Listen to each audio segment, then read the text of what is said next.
Hello again, everyone. Welcome to another edition of Inside Cowboy Basketball. I'm Tom Dirato, and as hard as it may be to believe, we're in our 10th year as host of what started out to be the Eddie Sutton Show and has since become a weekly look inside the Cowboy basketball program. Thanks to the hard work of the talented people here at OSU Television Services, in particular our great producer Wade Pearson, we thought we'd take you on a trip down memory lane, especially since the Cowboys did not have a game this week. Can it really be 10 years? Now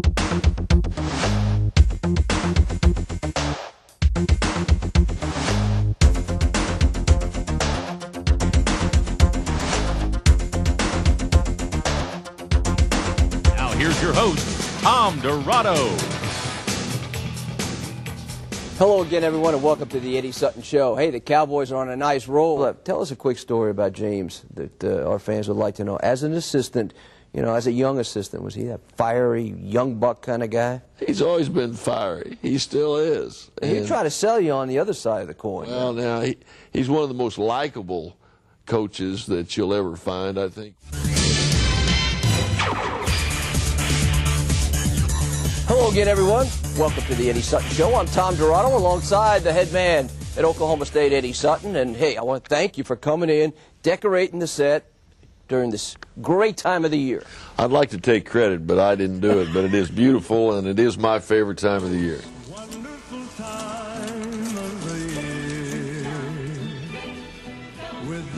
Wait, I hope he knew we were coming out here this week.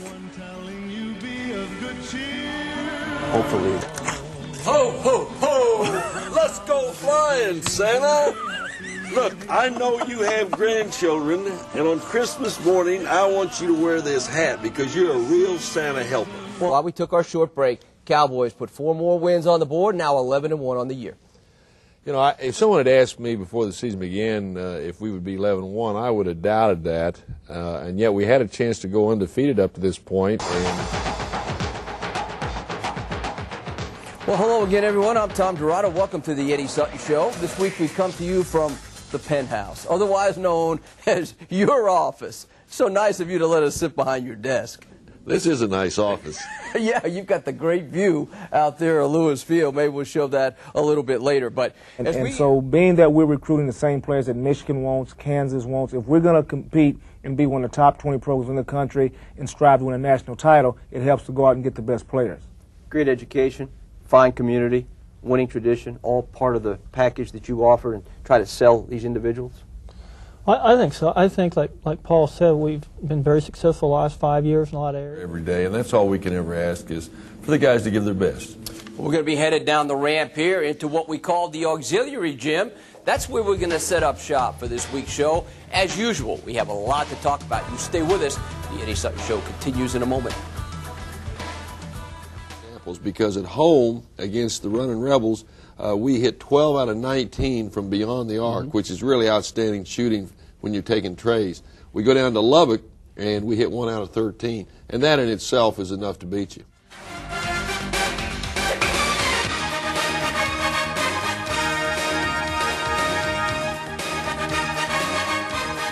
Hello again, everyone. I'm Tom Dirato. Welcome to the Eddie Sutton Show. Well, welcome back to the show. Mo, what is this hat collection? And Cardinal hats, no less. Oh, it's just some things I like to wear every day, different outfits. Hello again, everyone, and welcome to the Eddie Sutton Show. And as you could tell, a lot of good things over at the Maybe. First of all, it's good to see you back on your show after weeks of illness. I tell you, I will never criticize anybody for being ill. You know, a week ago, I hadn't been sick in 5 years. And well, welcome back to the show, and this week we're coming to you from the West Concourse here in the Athletic Center, right in front of our basketball wall of honor, so to speak, and a couple of pictures of you up there. Huh? I looked a lot different then. You looked a little bit younger in that one picture right there. But hello again, everyone. I'm Tom Dirato. Welcome to the Eddie Sutton Show. This week we come to you from beautiful Heritage Hall, located on the west side of Gallagher-Iba Arena. If you have not toured this area as yet, we strongly urge you to do so when you come to Stillwater. Well, how come I'm the only one who looks older? Well, I guess that's just the way it is. Hey, Wade has worked some magic on memorable features over the years. He's handpicked some of his favorites for you, and we'll take a look at those following this opening timeout.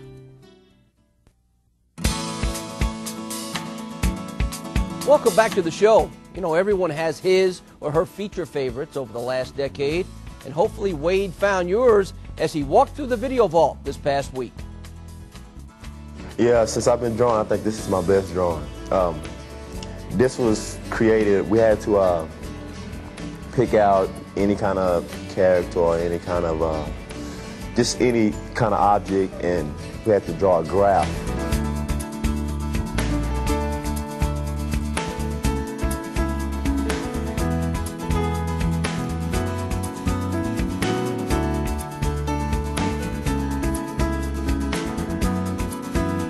Well, Vic, how long have you and Lucy been together? Me and Lucy, we've been together, say, 4 years now. And, you know, she's done got me from point A to point B. And, you know, from time to time, Coach decides that he'll take it away from me. And it's kind of hard on me, but, you know, I got to get her back.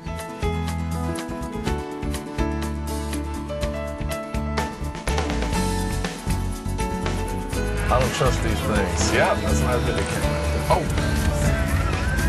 I really don't like those little bones there. Did you talk about that big yellow snake? You see snakes? Yeah, I see that big yellow snake. Can you remember the first day you stepped foot here in Stillwater, Oklahoma? Yeah, it was very hard for me, you know, especially coming from a small town. I've never been, you know, away from my parents, as they say. And, you know, I come up here the summer before school started to try to get adjusted to it, you know, work out with the team and try to get used to living away from home.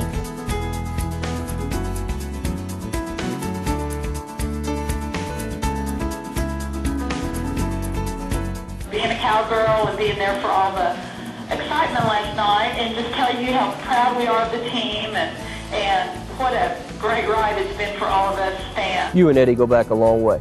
Oh, yeah, there's no question. I knew Eddie when Eddie was at Creighton University, when he was starting out in this business on a collegiate level, had a lot of success as a junior college coach. He's had success in high school and certainly in college. This is Barbara, and she's going to be helping us make the shakes tonight.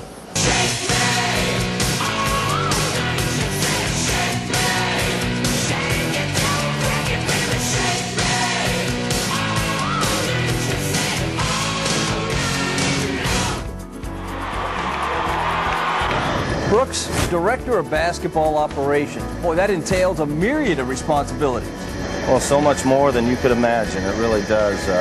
There's so much that goes on in Division I basketball and the things behind the scenes that I never really would have been aware of. And now, his is not in here, but Eddie Sutton's locker is across the way, and he's got a nice name tag on his.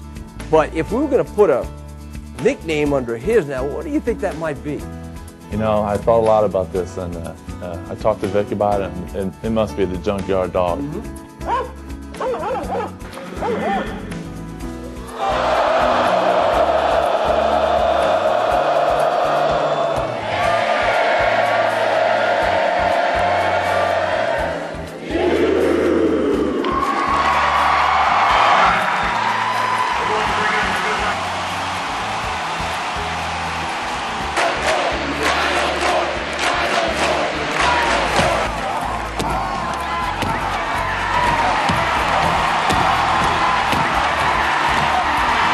You know, the Notebook has been part of this show since week number 1.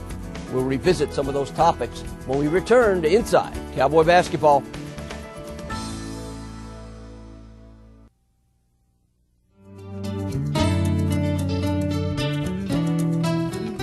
Before every show, Coach Sutton will ask me, what do you have in the notebook? I'll just smile and I'll say, I don't know, but I'll think of something. Somehow, he's always been prepared for whatever I ask. Here we come now with the bouncing ball and our notebook. Let's see if we can keep it from knocking everything over here. Well, there goes your desk again. It's one of these days. See how it just kind of puts it back in order, though? It's the magic of television. First item up, transfer talk, and no, we're not losing anybody. Bring us up to date on Broxy and Victor Williams. First item, full contact. You heard Daniel's reaction to the pads and helmets. What did you think when you first saw them out there?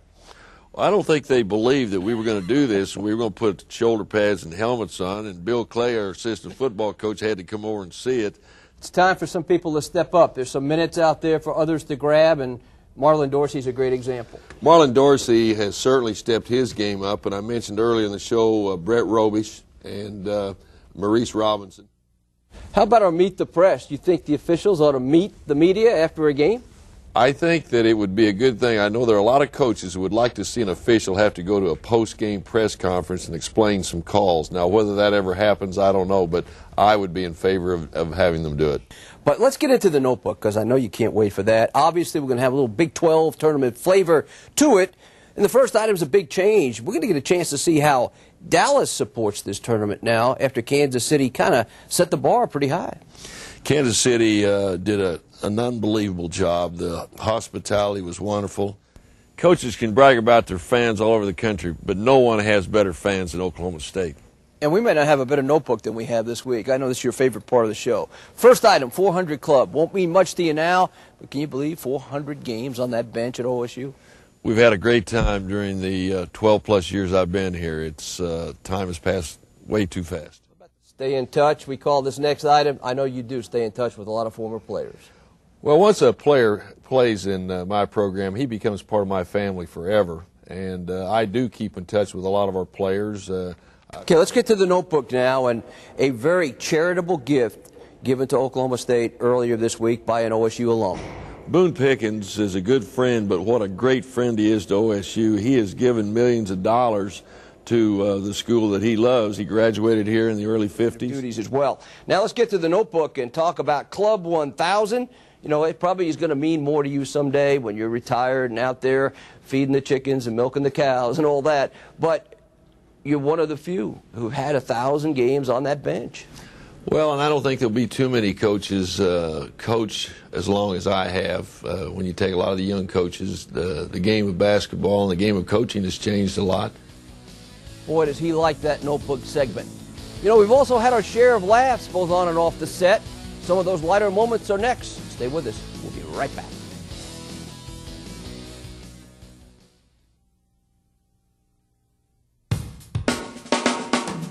We are back. You know, one thing has been consistent over these many, many years. We have a lot of fun on this show. Sometimes, maybe too much fun. Who let these guys in here?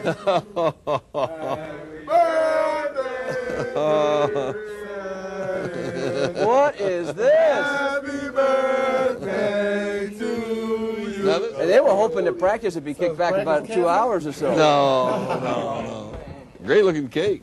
I know Eddie a long time when we didn't make a lot of money. He and I used to speak at clinics and get $50 and we were happy. He was a lot of money then. He was at Creighton, I was at Detroit. Now Eddie wants about 3 zeros after that. But just to wish you and all of your fans and your players and your families a great and happy Merry Christmas and a great and prosperous and winning New Year. You might want to explain that. Well, okay. He lost a bet. We got the little toaster, the blender, you know, try to keep us a couple shakes. You know, try to keep our bodies healthy. Got the Foreman grill, lean, mean, you know. In here in the refrigerator, we got a little Sonic, you know, apples. We try to eat healthy every now and then. Got a little milk. So I guess you're telling me, in effect, the best advice you can give me during the non-conference season is always to keep your bags packed and set an alarm for an early wake-up call? Our travel plans haven't been the best. We've had a lot of 6 o'clock wake-up calls this year. Incidentally, how's Lucy doing? Hopefully Lucy's doing pretty good. I sold her this summer, so. You sold her? Yeah, it was time for her to go. She did all she can do for me. So hopefully the next guy taking care of her. You know, I have a feeling maybe all that notoriety we gave Lucy might have drove that price up a little bit. Not much at all. So mommy kissing Santa Claus. But I'll tell you one thing, I did not know Coach Sip could sing. I'm going to put him in a barbershop quartet here in town. I know some people that like to have that voice. He told me he'd like to be in the Four Tops, not a barbershop quartet. He's not quite ready for the big time. Gentlemen, Fritz, who's for a free shave? Me, sir. Me, sir. Wait. Me. Quick boy. Over here. The towels. Bring me chairs. Well, we wanted everybody to see how you looked on stage. It wasn't a theatrical debut, but right here in Stillwater, people are still talking about it. Ho, ho, ho. Santa! Wow. Merry Christmas. and his helpers. Yeah. How are we doing today? Good to see you, Santa. Good to see you. Yeah, Merry Christmas. You want to tell Santa about that tie that you got? I like that. The tie just today to celebrate the holiday season, and certainly want to wish all of our fans a happy holiday, and we'll hope. I want to thank Kyle for all this good popcorn. He's the concession man here in Gallagher-Iba Arena, and it's always fun being on this show with you. Hey, it turned out pretty well, even in a concession stand, didn't it? That's all the time we have for this week's show. For Eddie Sutton, our entire crew here at Educational Television Services, Tom Dirato. Goodbye, everybody.